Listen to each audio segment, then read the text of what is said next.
हीरे मोती मैं बिखराऊं गली गली, राम नाम के हीरे मोती मैं बिखराऊं गली गली। ले लो रे कोई राम का प्यारा, ले लो रे कोई श्याम का प्यारा, शोर मचाओ गली गली, राम नाम के हीरे मोती मैं बिखराऊं गली गली। ले लो रे कोई राम का प्यारा, ले लो रे कोई श्याम का प्यारा, शोर मचाऊं गली गली, राम नाम के हीरे मोती। राम राम सिया राम राम जय जय राम राम सिया राम, राम राम सिया राम राम जय जय राम राम सिया राम, राम सिया राम राम जय जय राम राम सिया राम, राम राम सिया राम राम जय जय राम राम सिया राम। माया के दीवानों सुन लो, एक दिन ऐसा आएगा, माया के दीवानों सुन लो, एक दिन ऐसा आएगा। धन दौलत और माल खजाना यहीं पड़ा रह जाएगा, दौलत और माल खजाना यहीं पड़ा रह जाएगा। सुंदर काया माटी होगी, सुंदर काया माटी होगी, चर्चा होगी गली गली, राम नाम के हीरे मोती मैं बिखराऊं गली गली। ले लो रे कोई राम का प्यारा, ले लो रे कोई श्याम का प्यारा, शोर मचाऊं गली गली, राम नाम के हीरे मोती। राम राम सिया राम राम जय जय राम राम सिया राम, राम राम सिया राम राम जय जय राम राम सिया राम, राम राम सिया राम राम जय जय राम राम सिया राम, राम राम सिया राम राम जय जय राम राम सिया राम। क्यों करता है मेरा मेरा ये तो तेरा मकान नहीं, क्यों करता है मेरा मेरा ये तो तेरा मकान नहीं। झूठे जग में फंसा हुआ है वह सच्चा इंसान नहीं, झूठे जग में फंसा हुआ है वह सच्चा इंसान नहीं। जग का मेला 2 दिन का है, जग का मेला 2 दिन का है, अंत में होगी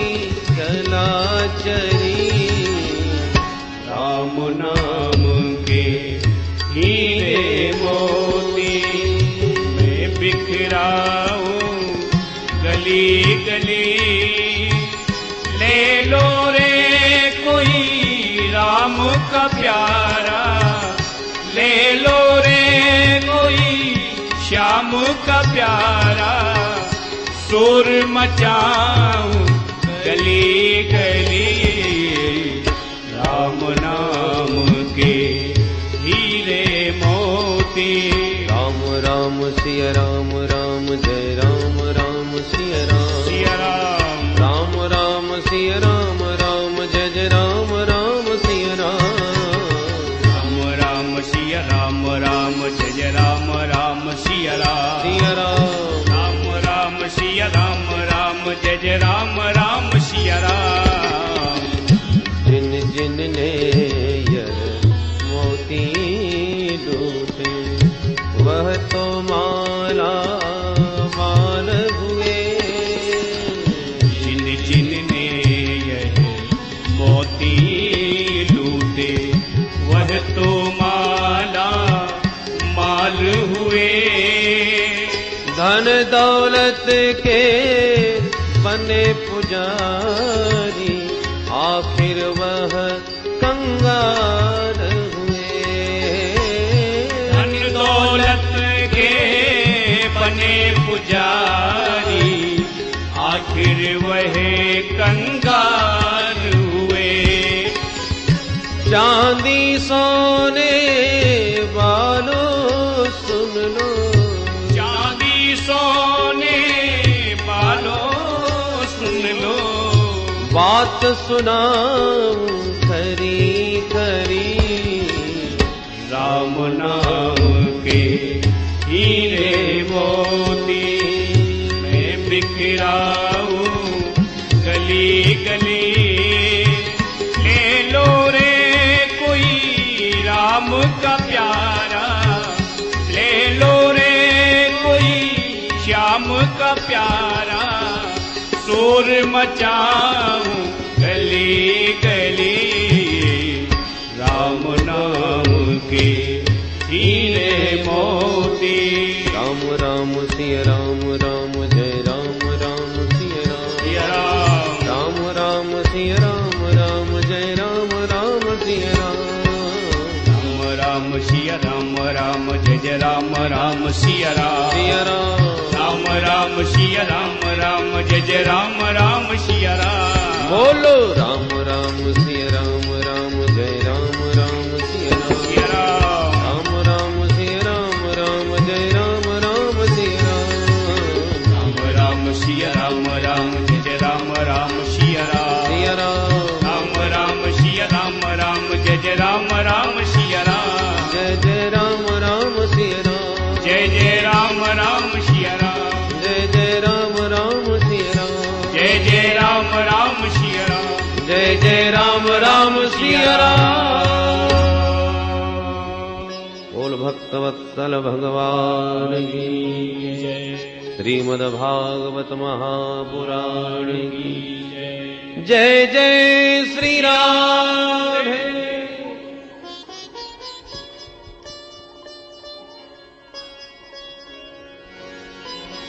मनोस्तु शतरूपायां तिस्रः कन्याश्च जज्ञिरे, आकुतिर्देवहूतिश्च प्रसूतिरिति विश्रुताः, आकुतिर्देवहूतिश्च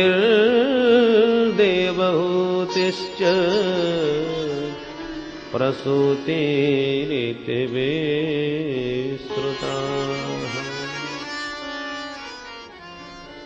परम मंगलमय भगवत स्वरूप श्रीमद्भागवत महापुराण अंतर्गत तृतीय स्कंध में आपने श्रवण किया। मनु महाराज की 3 बेटियां आकुति, देवहूति और प्रसूति। उनमें से आपने मध्यम पुत्री देवहूति जी का चरित्र श्रवण किया। मनु महाराज की बड़ी बेटी आकुति देवी जी का विवाह रुचि प्रजापति के साथ पुत्र का धर्म का आश्रय लेकर हुआ। पुत्र का धर्म इसे कहते हैं कि हमारी बेटी से जो पहला बेटा होगा उस पर हमारा अधिकार होगा।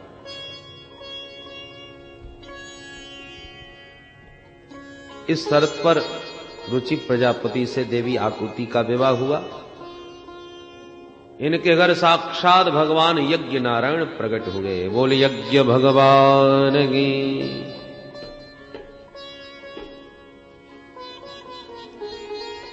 दक्षिणा नाम की कन्या से इनका विवाह। यज्ञ पत्नी दक्षिणा, इसलिए बिना दक्षिणा के यज्ञ अपूर्ण माना जाता है।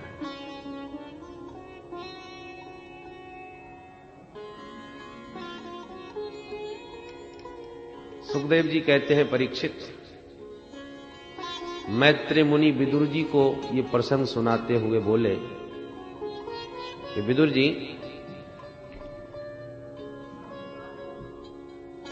अरे इस मैया को भगाओ यहां से।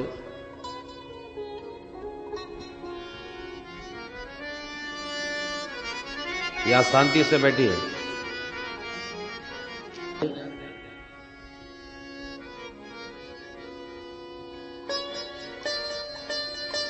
देवहूति मां के जो 9 बेटियां हुई थीं, उनमें अनुसुईया नाम की पुत्री का विवाह अत्रि मुनि से हुआ। इनकी कोई संतति नहीं हुई तो अत्रि मुनि ने तप किया। उस तपस्या से प्रसन्न होकर के तीनों देव प्रकट हो गए, ब्रह्मा विष्णु महेश। परम ब्रूयात। अत्रि मुनि ने हाथ जोड़ के कहा, भगवान मैंने तो एक को पुकारा था और मेरे सामने तो 3-3 खड़े नजर आ रहे हैं। भगवान मुस्कुरा करके बोले, भो अत्रि, हम नत्री, हम देखने में ही 3 हैं पर वस्तुतः 3 नहीं है, एक ही समझिए। बोलो तुम्हें क्या चाहिए? बोले महाराज मैं तो संतान की कामना करता हूं। तो तीनों ने ही तथास्तु कह दिया। फलस्वरूप तीनों ही बेटा बन के आए।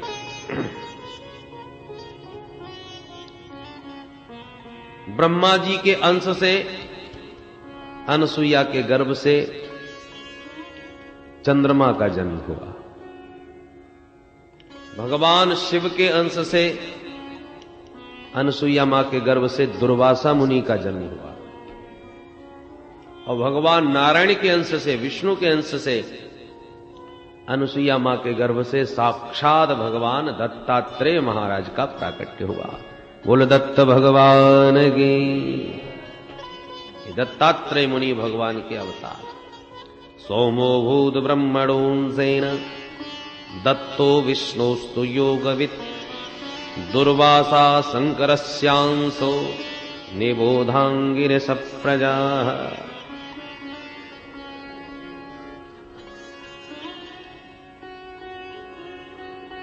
मैत्री जी कहते हैं, विदुर जी, मनु महाराज की जो सबसे छोटी तीसरी बेटी थी, नाम था जिसका प्रसूति। उन प्रसूति देवी का विवाह दक्ष प्रजापति के साथ में हुआ, जिनके 16 बेटियां हुई। उन 16 कन्याओं में 13 कन्या श्री धर्म जी के साथ ब्याही। धर्म की 13 पत्नियां, श्रद्धा, दया, तितिक्षा, श्री, ह्री, मूर्ति, ये सब धर्म की पत्नियां हैं। उनमें धर्म की मूर्ति नामक पत्नी के गर्भ से भगवान नर और नारायण ऋषि रूप में प्रकट हो गए। बोल नर नारायण भगवान की। ये आज भी बद्रीनाथ में विराजमान है।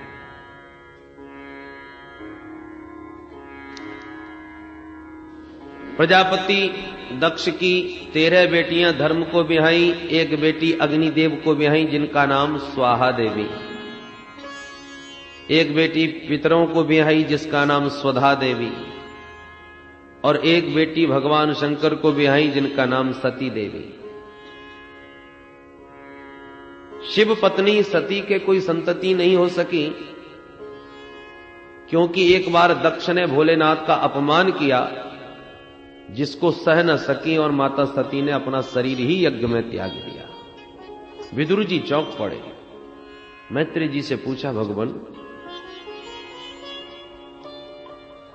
आश्चर्य होता है, भगवान भोलेनाथ परम सुशील स्वभाव के हैं, साक्षात करुणा अवतार हैं, दया मूर्ति हैं।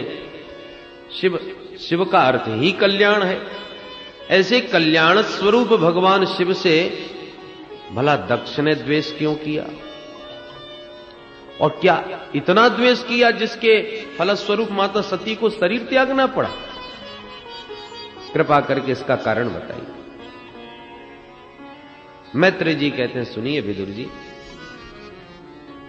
एक बार पितामह ब्रह्मा ने समस्त देव परकर के बीच अपने प्रिय पुत्र दक्ष को प्रजापति घोषित कर दिया।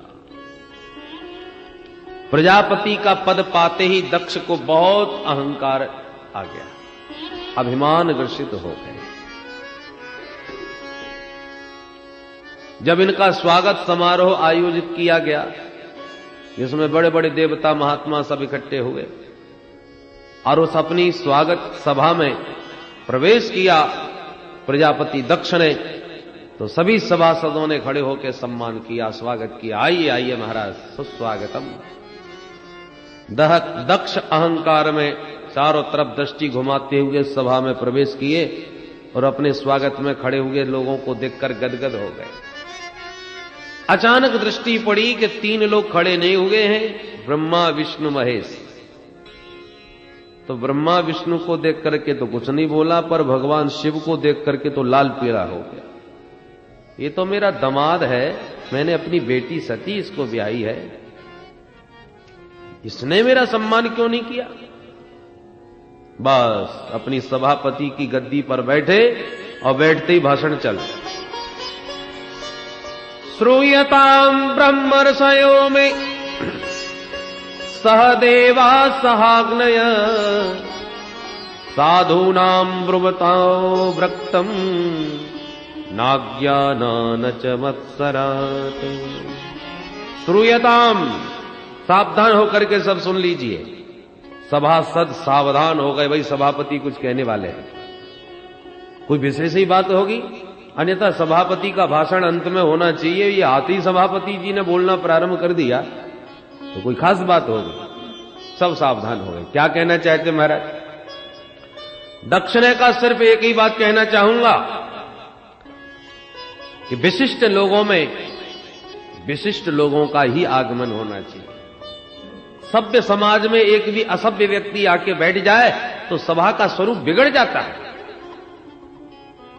सब एक दूसरे का मुंह देखने लगे, भाई यहां असभ्य कौन दिखाई पड़ रहा है? ये दक्ष ने किसको इशारा किया? किसके बारे में कह रहे हैं ये? दक्ष ने कहा, इधर उधर क्या देख रहे हो, तुम्हें ये शंकर दिखाई नहीं पड़ रहा? राम राम। शिष्ट लोगों में बैठता तो शिष्टाचार आता। प्रेता वासेसु घोरेसु, 24 घंटे भूत प्रेतों के संग में घूमने रहने वाला क्या शिष्टाचार और सभ्यता को समझेगा? ये तो हमारे लिए कलंक है। अयम तो लोकपालानाम यशोगुनो निरपत्रपः। हम लोकपालों में हमारी प्रतिष्ठा को धूमिल करने वाला है। अयम तु लोकपालानाम यशोघ्नः। हम सब लोकपालों के बीच में बैठ करके हमारे यश को ये धूमिल करता है, नष्ट करता है। निरपत्रपः, निर्गता त्रपा लज्जा, अर्थात लज्जा तो इसमें बिल्कुल भी नहीं रही, निर्लज्ज है। बुरी तरह गालियां देना प्रारंभ कर दिया। पर एक संत तो कहते हैं ठीक ही कह रहा है। क्या ठीक कह रहा है भाई? पुलिस ने क्या कहा? अयम तो लोकपालानाम यशोघ्नः। ये हम लोकपालों के यश को धूमिल कर देता है। तो ठीक ही बात है। मुख्यमंत्री जी की सभा है, चारों तरफ से उनकी जय जयकार जिंदाबाद के नारे पड़ रहे हों, और उसी समय अचानक प्रधानमंत्री जी आ जाएं तो सारी जनता मुख्यमंत्री को छोड़ के भागेगी कि नहीं? तो उनके सामने अपने से बड़ा कोई महान व्यक्तित्व आ जाए तो छोटा व्यक्तित्व धूमिल हो जाता है उसके सामने। तो भगवान शिव का ऐसा प्रभाव है, ऐसा तेज है, ऐसा वैभव है कि जहां भी जाते हैं बड़े बड़े लोकपालों का यश इनके सामने धूमिल हो जाता है। निरपत्रपः, एक अर्थ तो निर्लज्ज, दूसरा अर्थ करते हैं निर्गता अपसमन्तात त्रात त्राणम रक्षणम येषाम तान। निरपत्रपः अर्थात संसार में जिनका कोई भी त्राण करने वाला, रक्षा करने वाला नहीं, संसार में जिसका कोई भी रक्षक नहीं होता, ऐसे अनाश्रितों को रक्षा प्रदान करने वाले, आश्रय प्रदान करने वाले भगवान शंकर हैं। एक बार भूत प्रेत सब रोते रोते आ गए, भोलेनाथ कहां जाए। किसी के घर में जाने की कोशिश करते हैं तो वही छू छक्का करके, मंत्र पढ़ा करके, बोतल में बंद करा के गड़वा देता है। कोई भी अपने घर में नहीं घुसने देता हमको। भोलेनाथ ने कहा तो सबको छोड़ो, मेरे घर आ जाओ। और सबको बुला बुला के अपने घर का मेहमान बना लिया, अपने घर का सदस्य बना लिया। और जब विवाह हो रही थी तो देवताओं ने खूब हाथ जोड़ के कहा, महाराज इनको बारात में मत ले जाना, नहीं विवाह होना मुश्किल हो जाएगा। भोलेनाथ ने कहा विवाह हो गए या 10 बार न हो गए, पर हमारे सदस्य हैं, हमारी शादी में जरूर जाएंगे। फिर भगवान को कहना पड़ा, फिर ठीक है आप अपनी बारात लेके बाद में ही आना, हम लोग अलग चलेंगे। जिनको आश्रय दिया भोलेनाथ ने, उसे कभी नहीं त्यागा। ऐसे शरणदाता है, ऐसे परम शरण है। एक बार ऐसे सांप बिच्छू रोते आए गए, हमको क्यों पैदा किया महाराज, कि तुम्हें क्या समस्या है। महाराज जो देखता है वो हमारा मुंह कुचल के ही फेंक देता है, मारे ही डालते हैं, दुनिया वाले छोड़ते नहीं, इतनी घृणा हमसे है। भोलेनाथ ने कहा सबको छोड़ो, मेरे पास आ जाओ। और उठा उठा के उन सांप बिच्छुओं को ही अपने हृदय का हार बना के धारण कर लिया। भुजगे इंद्रहारम, भुजंगों को भी जो अपना हार बना ले, सांप बिच्छुओं को जो अपना कुंडल बना ले। दुनिया घृणा करती है, उनको आश्रय भोलेनाथ देते हैं। आग धतूरा कोई पसंद नहीं करता, भोलेनाथ ने कहा हमको चढ़ाओ। निरपत्रपः, निर्गता अपसमन्तात त्रात त्राणम रक्षणम येषाम तान। जिनका कोई रक्षक नहीं, उनको रक्षा, सुरक्षा, आश्रय प्रदान करने वाले भगवान शंकर। तो महापुरुष तो निंदा में भी स्तुति निकाल लेते हैं।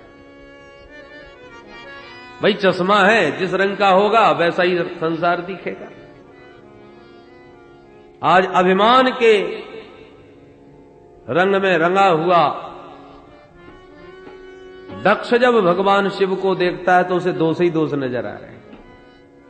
निर्लज्ज है, हमारे यश को धूमिल कर देने वाला है, इसके साथ बैठने का भी धर्म नहीं। एक ने कहा तुम्हें इतने दोष दिखाई पड़ रहे हैं तो फिर बेटी क्यों ब्याह दी अपनी। जब बिटिया का हाथ सौंपा तब ये दोष दिखाई नहीं पड़े तुम्हें, उस समय अंधे हो गए थे। सो तो दक्ष और गर्म हो गया, ये मेरा दामाद बनेगा। मैं इसको अपनी बेटी कभी जीवन में ब्याहने वाला नहीं था। वो तो मेरे पिताश्री नहीं माने तो अपने पिता ब्रह्मा जी का वचन रखने, उनका आदेश पालन करने के लिए मैंने बेटी ब्याही थी इसको। अन्यथा कहा मेरी मृगलोचनी कन्या, और कहा ये बंदर जैसी आंख वाला शंकर। गृहीत्वा मृग सावाक्षा पाणी मरकट लोचना, मैंने मृगलोचनी कन्या का विवाह इस मरकट लोचन के साथ कर दिया।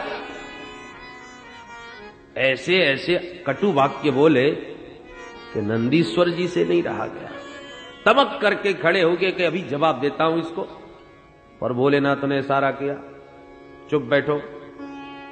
नंदीश्वर ने कहा वाह महाराज, आपको कोई बंदर की आंख वाला बोले, उठपटांग आपके बारे में बात करे और मैं चुपचाप बैठा रहूं। हरि हर निंदा सुनहि जो काना, हो हे पाप गौघात समाना। स्वामी की निंदा सुनने वाले को गौघात का पातक लगता है। मैं आपका दोष न देख सकता हूं न सुन सकता हूं। भोलेनाथ मुस्कुरा पड़े, अरे भाई कोई बात नहीं, गाली दे रहे हैं तो क्या हुआ, हमारे ससुर जी ही तो हैं। और बेटा ससुराल की गाली सबको सुननी पड़ती है। अंतर इतना है कि और लोग शादी में गाली सुनते हैं, हम शादी के बाद सुन रहे हैं। तुम भी सुन लो।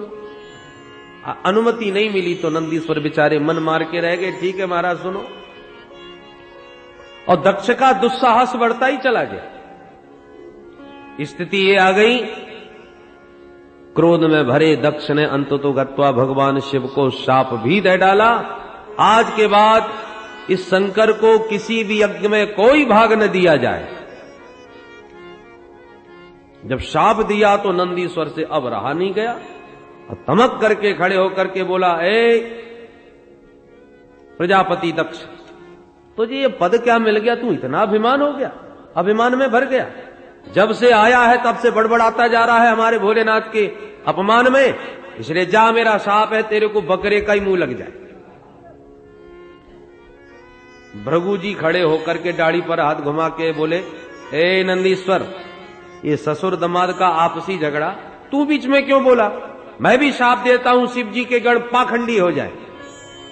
शिव जी के सारे गण खड़े हो गए, ए बुढ़े बाबा, तूने हमको पाखंडी कैसे कहा? हम भी शाप देते हैं तेरे जैसे चाटुकार ब्राह्मण भिकमंगा बन जाए। सार्वभक्षाद्विजातयः। भोलेनाथ ने कहा, राम राम, ये स्वागत समारोह हो रहा है या शाप समारोह हो रहा है? सब एक दूसरे पर शाप दिए जा रहे हैं, आक्षेप लगाते जा रहे हैं। भोलेनाथ को लगा कि सब गड़बड़ हमारी वजह से हुआ है, इसलिए हम ही यहां से खिसक जाते हैं। भोलेनाथ ने तुरंत अपने गणों को शांत किया, भाई सब शांत रहो और चलो अपने घर वापस। और समस्त गणों को शांत करके भोलेनाथ तो चले गए कैलाश में वापस। पर दक्ष के हृदय का क्रोध अभी शांत नहीं हुआ। मन में एक गांठ लग गई, रही मन धागा प्रेम का, मत तोड़ो चटकाए, टूटे से फिर ना जुड़े और जुड़े गांठ पर जाए। एक बार धागा टूट गया तो आप गांठ लगा करके जोड़ तो सकते हो, पर वो गांठ अलग चमकती रहती है कि यहां से टूटा है। ऐसी प्रेमी जनों में लोगों के द्वारा सुलह तो कराया जा सकता है, सामंजस्य, परंतु वो सामंजस्य चाहे जितना हो जाए, मन में एक गांठ तो लगी रहती है। उस दिन ये ऐसा बोला था मेरे से।